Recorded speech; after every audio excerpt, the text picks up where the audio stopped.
हिंदी में इसको क्या कहते हैं? देखिए, बड़ी मुकुल। अब मुकुलन का मतलब क्या होता है? मुकुल, मुकुल यानी छोटा खंड। मुकुल मतलब इसका मतलब होता है छोटा खंड। छोटा खंड का मतलब ये, इसका जो एग्जाम्पल है आपको मालूम है कि ईस्ट है ना? और ईस्ट आप जानते हैं, ईस्ट एक्चुअली है क्या चीज? ईस्ट के बारे में आप सबको पता होगा, ये ईस्ट है क्या? ईस्ट देखा है कभी आपने? कहाँ काम में आता है? ईस्ट जो होता है, जो ब्रेड लेते हैं ना मार्केट से, ब्रेड बनाते समय ये काम आता है। और जब ब्रेड के ऊपर एक फफूंद सी जम जाती है, आप देखे होंगे, ब्रेड के ऊपर एक फफूंद सी जम जाती है ना, वो जो फफूंद जम जाती है वही कहलाता है आपके लिए क्या? ईस्ट कहलाता है। ठीक है, अब बात आती है इसका डिटेल्स क्या होगा, क्या पढ़ना है इसके बारे में हमको। तो सुनिए, ये जो छोटा छोटा, अब जैसे कहने का मतलब ये इस प्रकार से है, तो अमीबा में क्या होता है? दो भाग बट जाते थे। यहाँ ऐसे दो भाग नहीं बटे। यहाँ पे क्या होने वाला है? यहाँ पर नेक्स्ट पॉइंट में ये ऐसे होकर के छोटा सा, ये छोटा सा एक खंड निकलेगा। ठीक,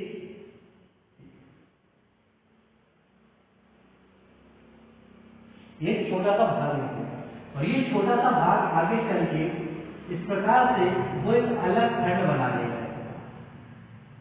और फिर ये भाग जो है, ये भाग अलग यदि हो जाए, ये भाग जब अलग हो जाता है, तो अलग होने के बाद ये स्वयं भी क्या बना लेता है? एक जीव बना लेता है। ये भी ग्रोथ कर लेता है अपने आप को, तो किसके जैसा कर लेता है? तो इसके जैसे कर लेता है।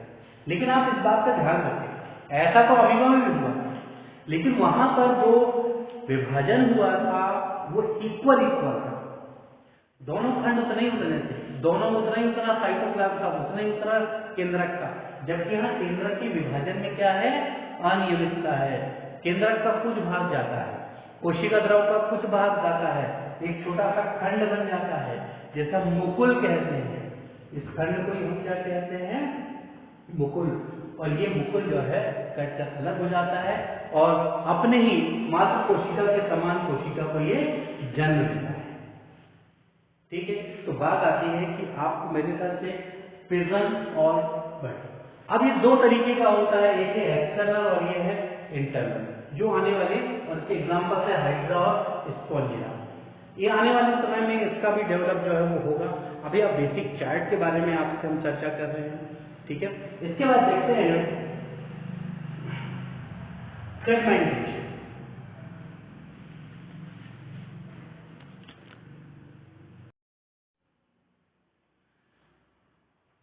आप देख रहे हैं जैसा कि हमने जो फिजन है, फिजन का देखा, फिजन का डिटेल होने के बाद अब हम देखने जा रहे हैं बडिंग। अब बात आती है बडिंग क्या है। ठीक है, तो अभी हम एनिमल्स में देख रहे हैं, तो ये जो बडिंग है, बडिंग को हिंदी में कहा जाता है मुकुलन। मुकुल, मुकुल हिंदी में बर्ड कहते हैं, बर्ड। ठीक है, जैसे यहाँ पर कोई कोशिका इस प्रकार की है, ठीक है, और ये केंद्र है, इसका कोई एक कोने का भाग फूल करके थोड़ा सा अलग हो जाए, जैसे कि ये कोशिका जो है वो ऐसा थोड़ा फूल करके कुछ इस तरीके से हो जाए, इस तरीके से एक अतिवृद्धि हो जाए, और वो अतिवृद्धि जो है इससे विभाजित होकर अलग हो जाए, खंडित होकर अलग हो जाए, और फिर अपनी मातृ कोशिका के समान ये पुनः विकास करके बन जाए। ठीक है, तो ये क्या कहलाता है? बडिंग है। लेकिन बडिंग में आपको समझना है,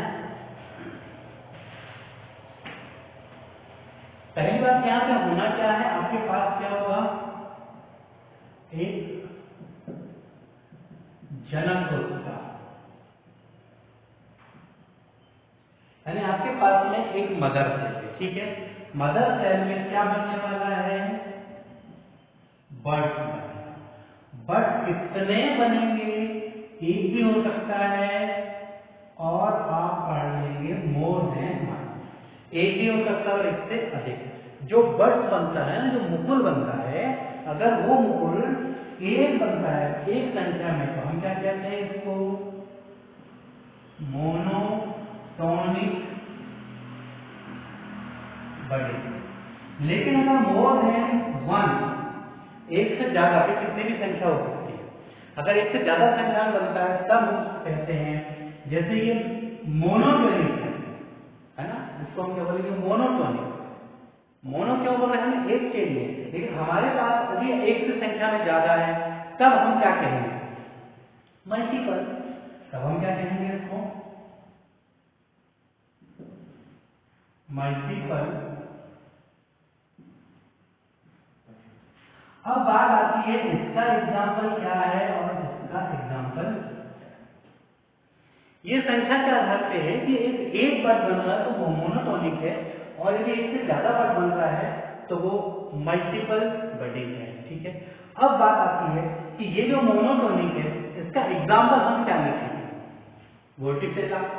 इसका एग्जाम्पल आप क्या लिखोगे, वर्टिसेला, ये इसका एग्जाम्पल हो जाएगा। अब बात आती है ये जो मल्टीपल वाला भाग दिख रहा है आपको, इस मल्टीपल वाला भाग का एग्जाम्पल क्या होगा, इफेल्योटा। ठीक है, तो इस तरीके से आप बात को समझ रहे हैं कि यहाँ मोनोटोनिक अगर बन रहा है तो वर्टिकल एग्जाम्पल है, और यदि मोर देन 1 मल्टीपल बडिंग हो रहे हैं, मतलब वर्ड की संख्या अगर ज्यादा बन रही है एक साथ, तो हम कहते हैं इसका एग्जाम्पल कौन है, एफिल्योटा। ठीक है, ये तो हो गया कि वर्ड कितने बन रहे हैं। ठीक है, अब हम बात करते हैं कि वर्ड जो बन रहे हैं उनकी दिशा क्या है, वो जो सेल है कोशिका उसके बाहर की ओर बन रहे हैं या अंदर की ओर बन रहे हैं। यदि वो बाहर की ओर बन रहे हैं तो हम क्या बोलेंगे उसको, एक्सोजेनस। ठीक है, एक्सोजेनस। अच्छा, अब एग्जाम्पल लेके चलते हैं हाइड्रा।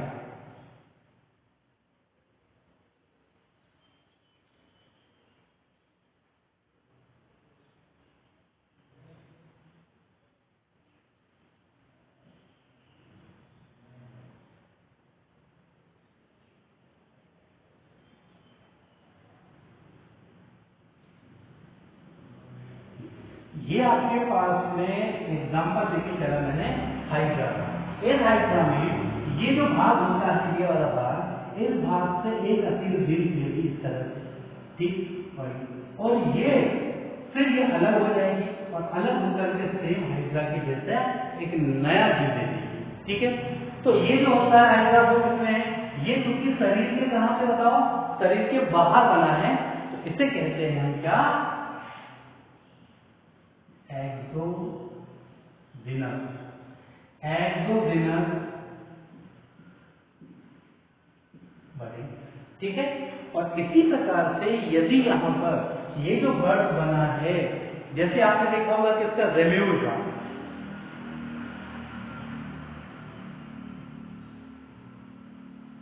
रेम्यूल में आप देखे हैं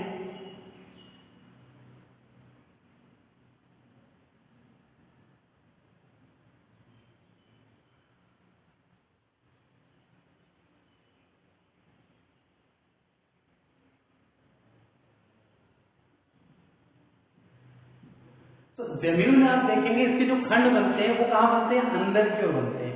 तो अंदर की ओर बनेंगे तो हम उसको क्या नाम देंगे, इंडोजीनस।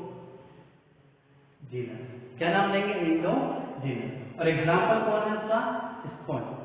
ठीक है, एंटर बोलेंगे, इंडोजीनस कहेंगे, इसी का एग्जाम्पल क्या है, स्पॉन्ज। ठीक है, जेम्यूल जो है वो स्पंज का एग्जाम्पल है। ठीक है, ये जलीय में भी होता है और समुद्री में भी होता है। तो फाइनली कहने का मतलब ये है कि बडिंग क्या है, बडिंग में एक बर्ड्स, एक या एक से अधिक बर्ड्स बनेंगे। ठीक है, ये बर्ड एक बनेंगे तो मोनोटोनिक है, एक से ज्यादा बनेगा तो मल्टीपल है, मल्टीपल बडिंग है। ये शरीर के बाहर बनेगा तो एक्सोजेनस है। ठीक है, एक्सोजेनस बडिंग है, और यदि ये अंदर बनेगा तो इंडोजेनस बडिंग है। ठीक है, इनके एग्जाम्पल्स आपको पता रहता है जो कि कॉम्पिटिशन एग्जाम में आते हैं। इस तरह से आपने देखा कि फिजन आपको पहले क्लियर हो चुका था, बडिंग ये आपके सामने क्लियर हो चुका है। अब बडिंग के बाद हम पढ़ेंगे फ्रेगमेंटेशन। तो आप मेरे ख्याल से ये बडिंग को आप देख लें एक बार। ठीक है, पहले 2 पॉइंट आपके क्लियर। अब लेके आते हैं यहाँ पर इसका थर्ड पॉइंट, जिसको मिटाएं।